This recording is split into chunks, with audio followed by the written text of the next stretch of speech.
De Jong, passeur, buteur. Ferran, buteur. Vous voulez quoi de plus? Je suis vraiment épanoui, hein. Ça rafraîchit, ça hydrate. Coca-Cola chérie, bien frère, alhamdulillah. Je suis épanoui franchement. On se détend complètement de l'atmosphère. Hey. Salut la famille, on se retrouve pour une nouvelle vidéo. Salam alaikum à tous. J'espère que vous allez bien. Les Madrilènes, pas trop irrités du derche? Je me calme, je m'excite. Première mi-temps, catastrophique. Deuxième mi-temps, extraordinaire. Un Barça bipolaire, voilà ce qu'on a retrouvé aujourd'hui. Je vais être super franc avec vous avant de commencer ce débrief. Je ne pensais pas du tout venir devant cette caméra avec un sourire pareil. Score final 5-1, 4 points d'avance sur le Real. Bon, c'est très bien que le Real, il leur reste 2 matchs de retard. Mais attention, les Madrilènes, ne pensez pas que vous êtes déjà premiers. Ne pensez pas que vos matchs sont déjà gagnés. C'est moi qui vous le dis. Je dis ça, je dis rien. Attendez que Vinicius revienne et que la merde se refoute. Bref, on va revenir sur le Barça, les gars. Une première mi-temps, vraiment, alors je dirais pas désastreuse, parce qu'il ne faut pas abuser non plus, mais très, très, très poussive. On a vu, on marque le premier but, Ferran Torres titulaire. Beaucoup de monde était dubitatif, pour pas dire autre chose, parce que dans mes commentaires, j'ai reçu pas mal d'insultes envers El Shark, El Tiburon, ce que je trouve très injuste. En vrai, on va pas se mentir, d'accord, Ferran, c'était pas ouf sous Xavi, il y a plein de choses à redire. Maintenant, si on est très honnête, il y a plein de joueurs qui, la saison passée, étaient peut-être un petit peu moins bons, comme Lewandowski par exemple, et qui sont Hansi Flick, se sont révélés être de nouveaux joueurs dans un nouveau système, avec un nouveau jeu, avec une nouvelle confiance. Ferran, il n'avait pas eu sa chance cette saison. Au dernier match face à Las Palmas, quand il est entré, il nous avait montré quand même pas mal de belles choses. Donc moi, j'ai bien aimé le choix d'Hansi Flick de mettre Lewandowski sur le banc. Quand on se rappelle du match qu'il nous a sorti contre Las Palmas, que c'était un match vraiment piteux, catastrophique, nul. Voilà, il n'y a pas d'autre mot, je suis désolé. Le match de Lewandowski contre Las Palmas, c'était nul.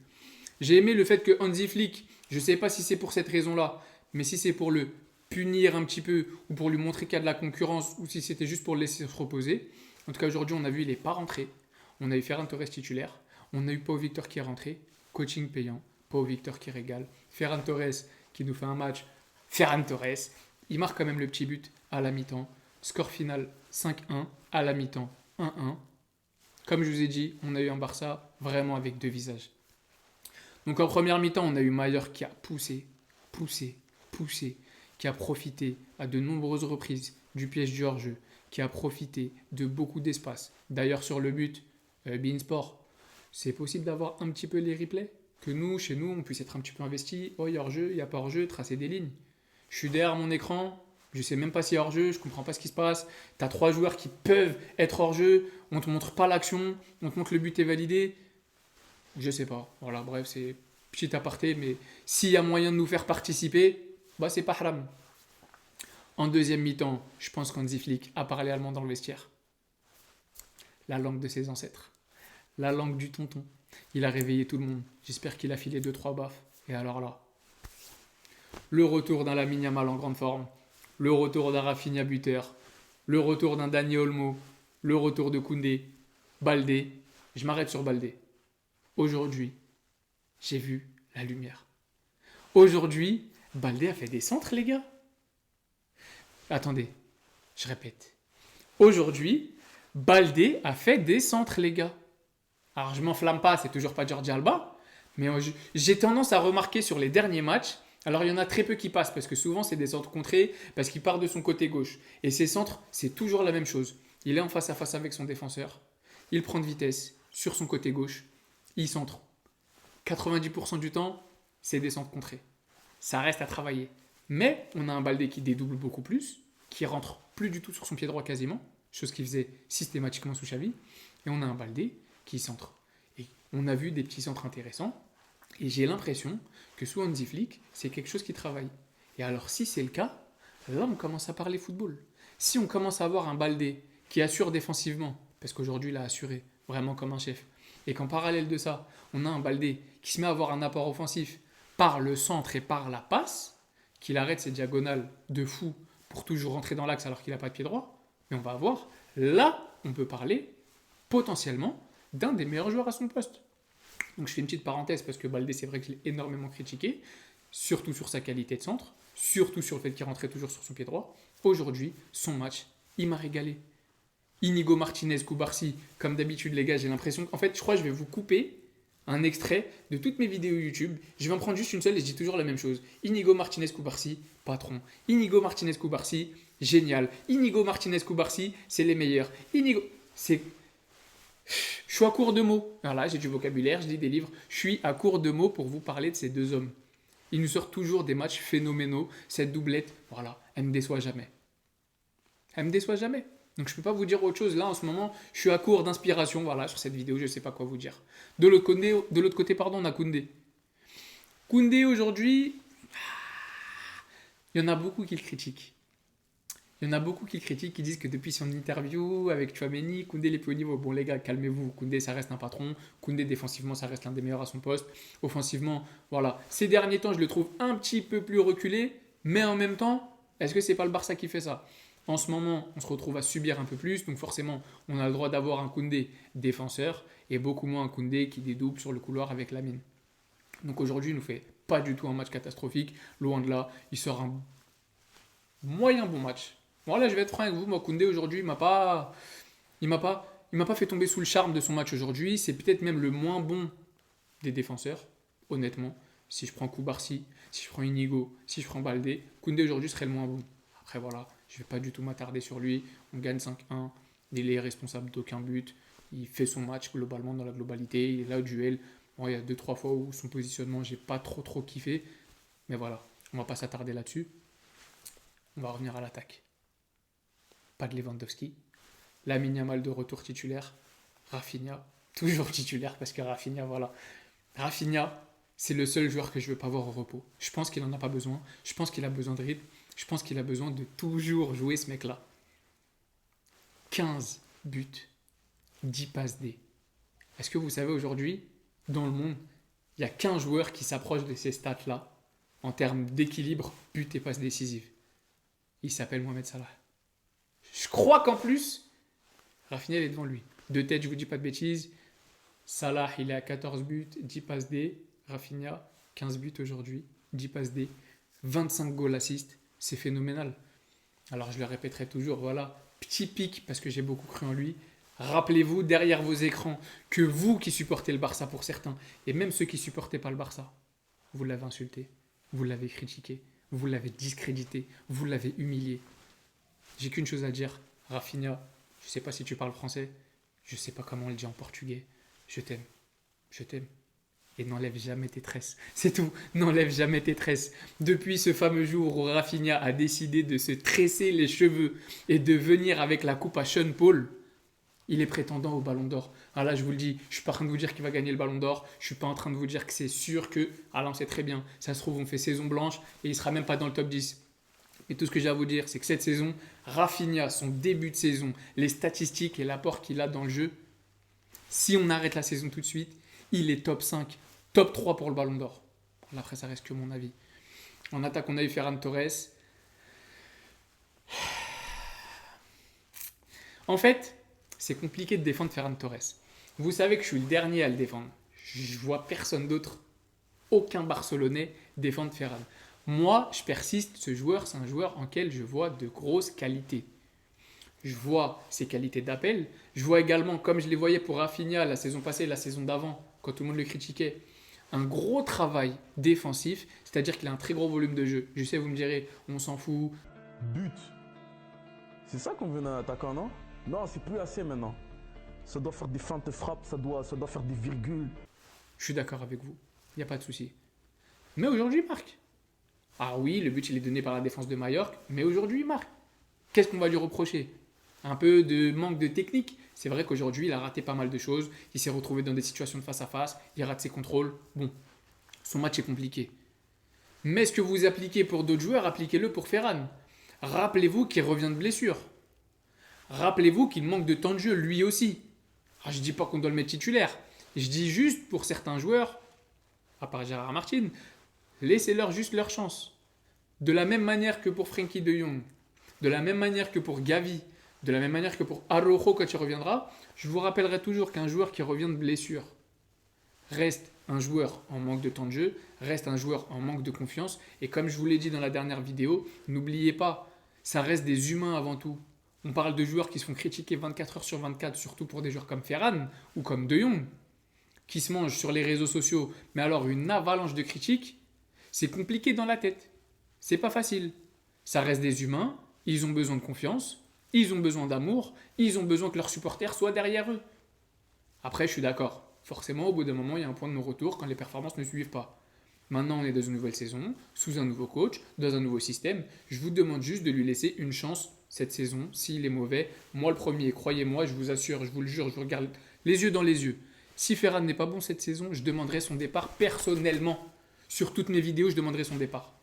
Mais je vous demande juste de lui laisser une dernière chance. Ensuite, pour finir avec ce trio d'attaque, on a Lamine Yamal.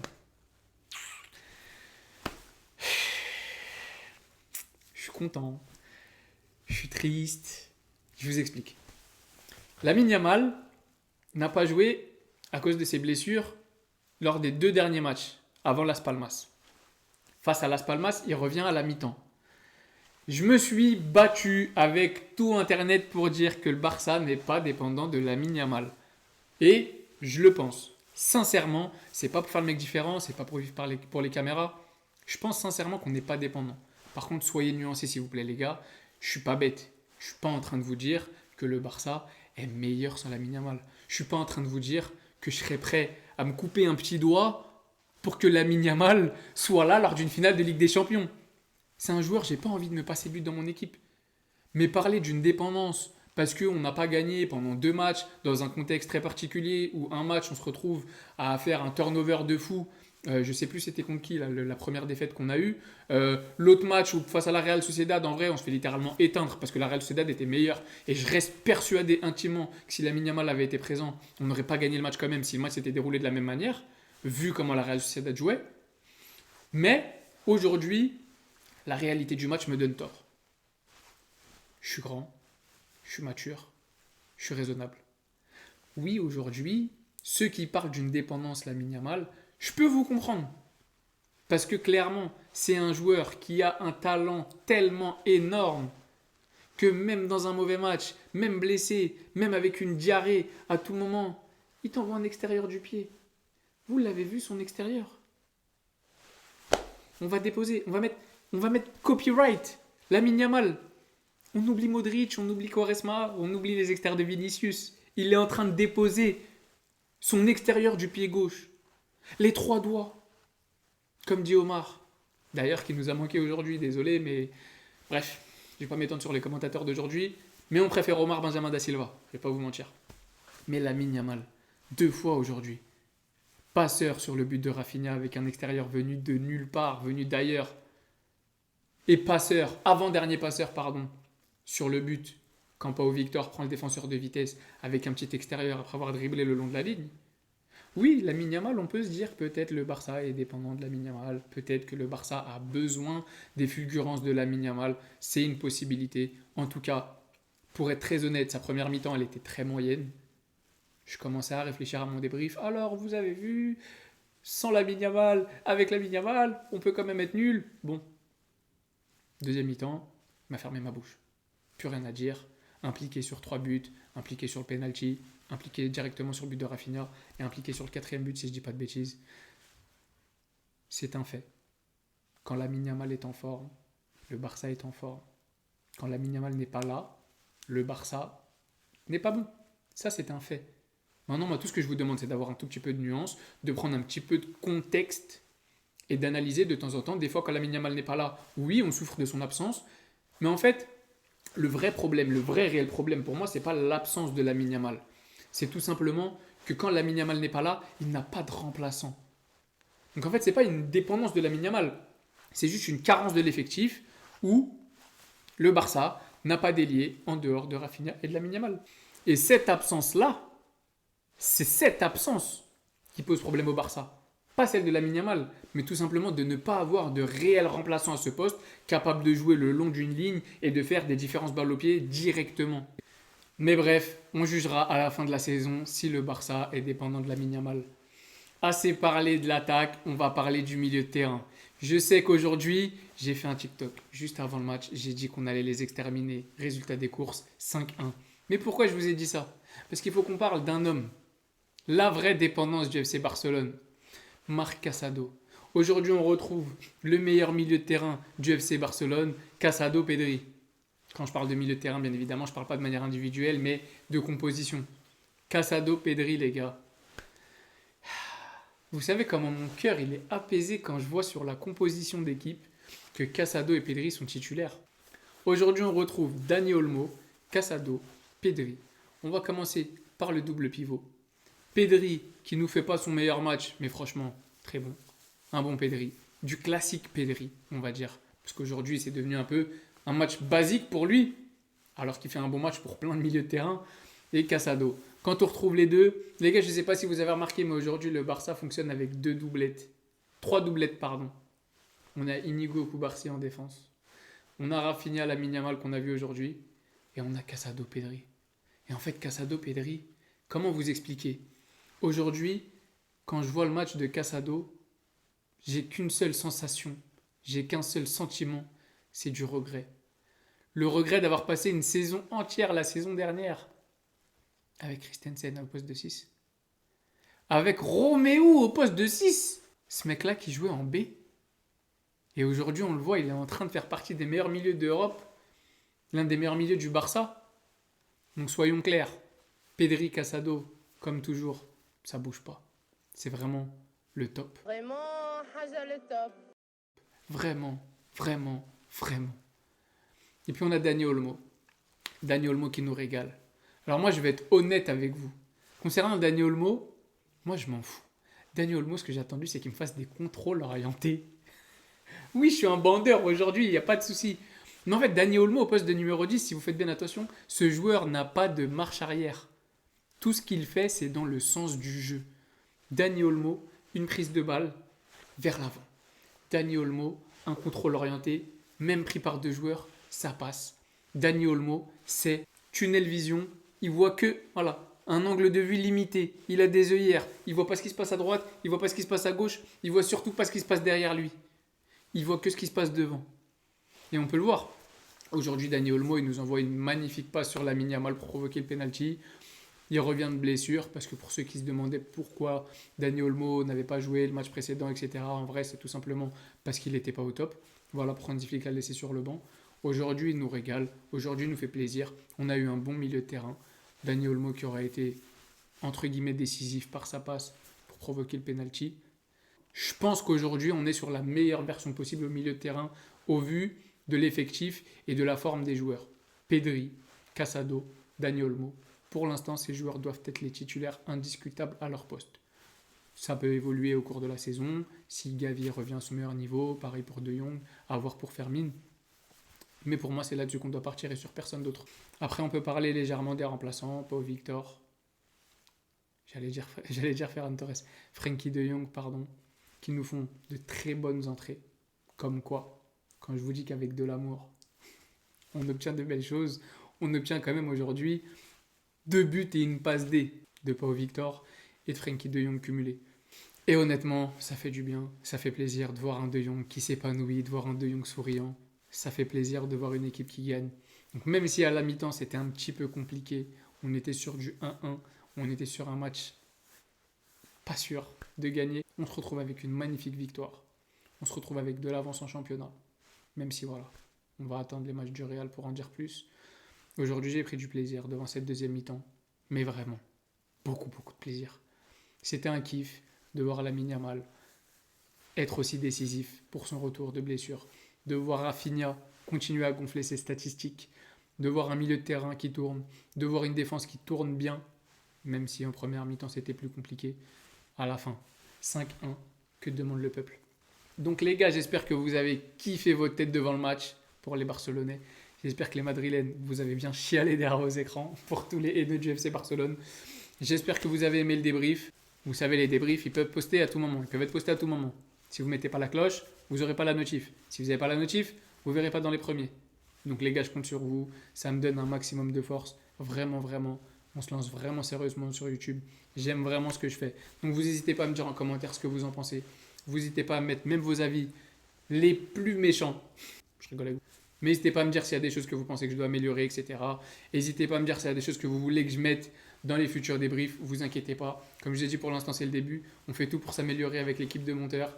il fait le maximum. On fait le maximum pour vous donner le contenu le plus qualitatif possible. Donc les gars, ça coûte rien, c'est gratuit. Votre petite contribution, un petit commentaire, un petit pouce, un abonnement, une cloche. Et voilà. Moi, ce que je vous dis, les gars, prenez soin de vous, faites attention à vous, prenez soin de vos familles et visca Barça.